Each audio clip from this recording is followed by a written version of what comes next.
എന്നാൽ ഇതിൽ നിന്നും വ്യത്യസ്തമായ പ്രതികരണങ്ങൾ സഖാവ് NN കൃഷ്ണദാസിൻ്റെ ഭാഗത്തു നിന്ന് ഉണ്ടായിട്ടുണ്ട്. അത് സംബന്ധിച്ച് പാർട്ടി സംസ്ഥാന കമ്മിറ്റി വിശദമായിട്ട് പരിശോധിച്ചു.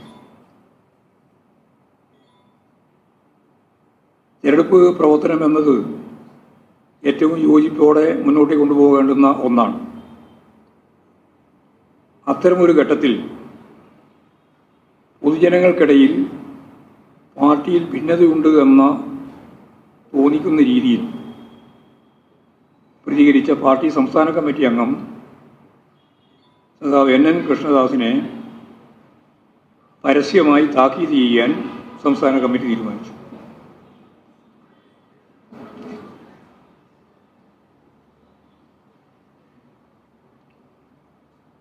DCC ട്രഷററുടെ ആത്മഹത്യ വളരെ ഗൗരവമുള്ള ഒരു പ്രശ്നമായി ഉയർന്നു വന്നിരിക്കുകയാണ്.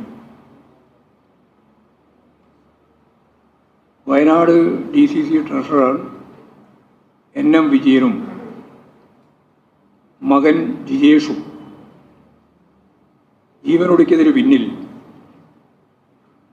കോൺഗ്രസ് നേതാക്കൾ തന്നെയാണ് എന്ന് വ്യക്തമാക്കുന്ന ആത്മഹത്യാക്കുറിപ്പ് ഇപ്പോഴും പുറത്തു വന്നിരിക്കുകയാണ്. ഇതിലൂടെ വ്യക്തമാകുന്നത്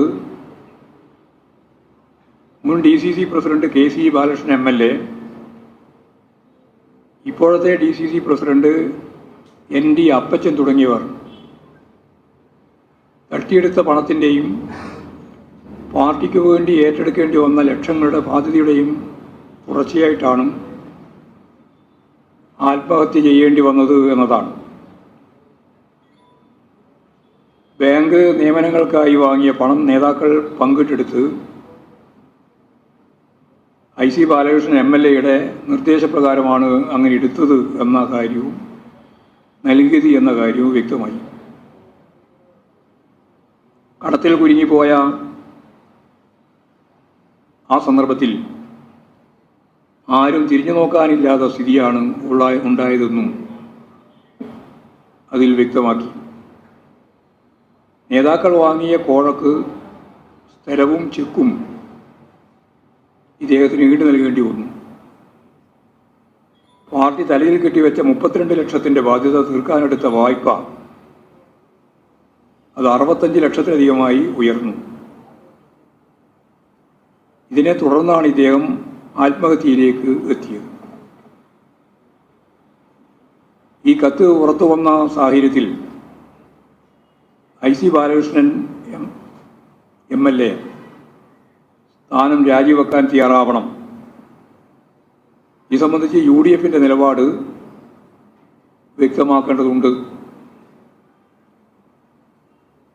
UDFൻ്റെ നേതാവ് എന്ന് പറയുമ്പോൾ പ്രത്യേകിച്ച് കോൺഗ്രസിൻ്റെ സംസ്ഥാന പ്രസിഡന്റ്, പ്രതിപക്ഷ നേതാവ് രാഹുൽ ഗാന്ധി ഉൾപ്പെടെയുള്ളവർക്കെല്ലാം കത്ത് നൽകിയിരുന്നുവെന്നും സുധാകരൻ്റെ കത്ത് കിട്ടിയിരുന്നുവെന്നും, പക്ഷെ ഞാനത് വായിച്ചില്ല എന്നുമാണ് അദ്ദേഹത്തിൻ്റെ പ്രതികരണം. ഏതെങ്കിലും CPIMൻ്റെ പ്രവർത്തകനോ അനുഭാവി തന്നെയോ ആണെങ്കിൽ പോലും എന്തായിരിക്കുമായിരുന്നു മാധ്യമങ്ങളുടെ പ്രചരണം? എത്ര ദിവസത്തെ അന്തിച്ചർച്ച അതിൻ്റെ ഭാഗമായിട്ട് നടക്കുമായിരുന്നു? പക്ഷേ കോൺഗ്രസിൻ്റെ DCC ട്രഷററുടെ മകനും ട്രഷററും കോൺഗ്രസ് നേതൃത്വത്തിൻ്റെ അഴിമതിയുമായിട്ട് ബന്ധപ്പെട്ട പ്രശ്നത്തിൽ ആത്മഹത്യ ചെയ്തപ്പോൾ